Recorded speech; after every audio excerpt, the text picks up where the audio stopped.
Hey guys, it's Kerry Creation here, and it has been a hot minute. Everything is well, and we're just going to ease back into this video with a speed paint that I have honestly been working on for weeks now.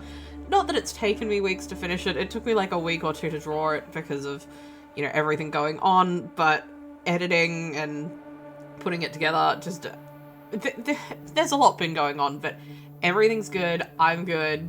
I hope you guys are all good, and I just want to take a quick minute at the start of this video to remind you, and maybe let you know if you didn't know already, that I have set up a Ko-fi page just so that I can post some of my art for you guys to go through in one place, and also if you want, there are some free downloadable colouring page line arts, whatever you want to do with those really. But yeah, so this video, basically, what I wanted to do with this art piece, and just a small warning, it is a little bit sad, I guess, but don't worry, because it happens in the podcast, but it doesn't happen in the podcast. It's coming up if you're following that, and I am working on getting the next episode out as soon as possible. Like I said, it's just been hectic lately, so I haven't really been getting a lot done. I've had to focus on myself for the last couple of weeks, and if you're following here, I am pregnant, and I've been focusing on my pregnancy a lot over the last couple of weeks, but everything's going so well with that. I am super happy. Everything's going pretty much perfectly with that at the moment. Only, normal stuff, but all really good. But the thing I wanted to focus on with this artwork specifically was lighting. And there's a lot of things that you can work on when you're working on art. Like, you can work on, your style and your sketching process. You can work on line art, you can work on coloring, shading, all of that. And lighting is kind of part of shading, but I almost consider it like an extension of shading, because you really do need to think about it in a slightly different way, or at least I do. Normally when I think about shading, I think about, okay, generally which direction do I want the light from? Okay, kind of keep it all on the appropriate side of the image, but also I just want it to look good. This picture, there is a very specific harsh light source coming from underneath Chenoa. Again, this is, I don't know, it kind of it doesn't, it's hard to explain. You'll understand when we get to it. This is not a spoiler, kind of a spoiler for the podcast, so, be excited for that if you are watching along with that one. Like I said, it is coming up in, 3 episodes, something like that, from when this video is released. But I just thought it was an interesting scene to try and bring to life a little bit, because I don't do a lot of weird lightings normally. Normally I just do, typical shading, but again, this is harsh lighting, and it's harsh lighting from underneath, which is something that I really don't experiment with, that I want to experiment with a little bit more, just to make images a little more dynamic and interesting.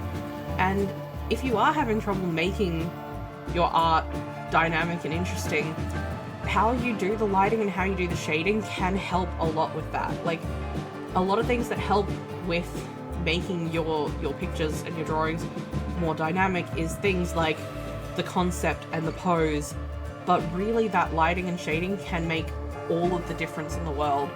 One of the things that I love to do when I'm drawing is I'll sit there and I'll have all of my shading in a folder above everything, and I'll just turn that on and off and look at the difference between before shading, when it's just flat colors, and then after shading, because it's really motivational to me to see the difference in that, because it's just incredible. It while you're working on the image, you don't really notice how far you've come until you look at what it was before you got there.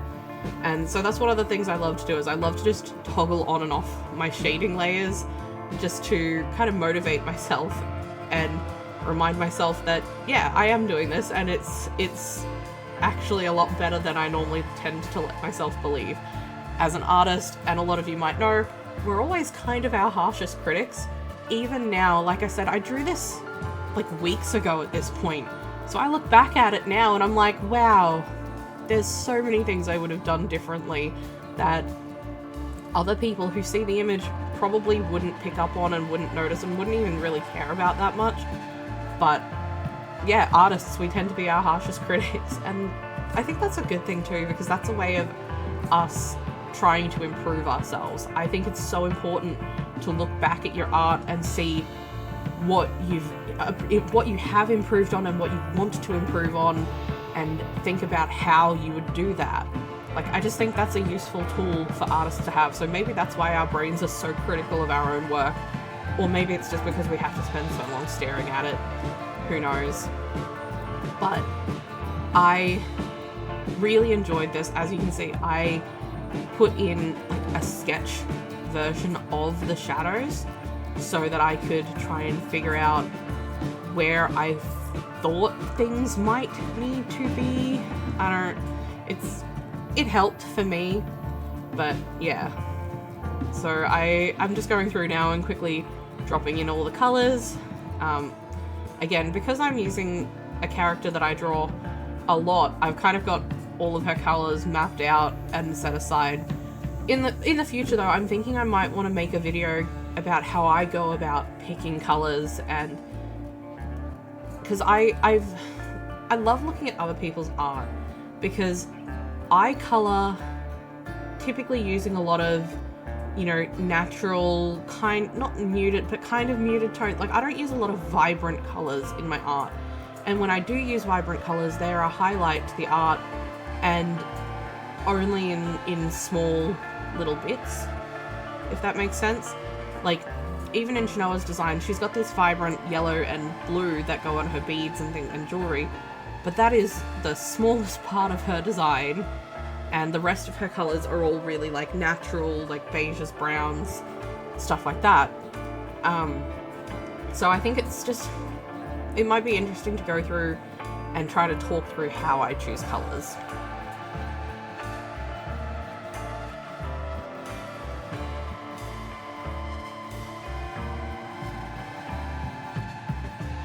So going in now with the shading, the one thing that I'm thinking about at this point is keeping the shading all above, which is actually really hard to think about while you're doing it, because I'm so used to doing shading like to the bottom left or the bottom right, as if it's like, you know, as if they're in the sun or something like that, you know? And I struggled trying to rework my brain for the direction these shadows would have to be in. And again, I can look at it now and I can go, okay, I might do this differently if I were to redo this. But I'm still happy with how I did, because this is actually like pretty much a first attempt at doing shading and lighting like this. So I'm not mad at this. I'm pretty proud of myself, actually. There's not really a lot to say about doing the shading here. It is just figuring out where you want the light to go from and putting shading on the opposite side of that. I wanted to make sure that I still left little pieces of, you know, unshaded in areas that are, because I didn't want the whole top to be shaded, then just not the bottom. Like, you want something more interesting than that. So that's why there's parts of like the skin and the hair that, even though it would possibly be in shadow, like on her neck there and things like that, I just didn't want it to be less interesting by having no depth there.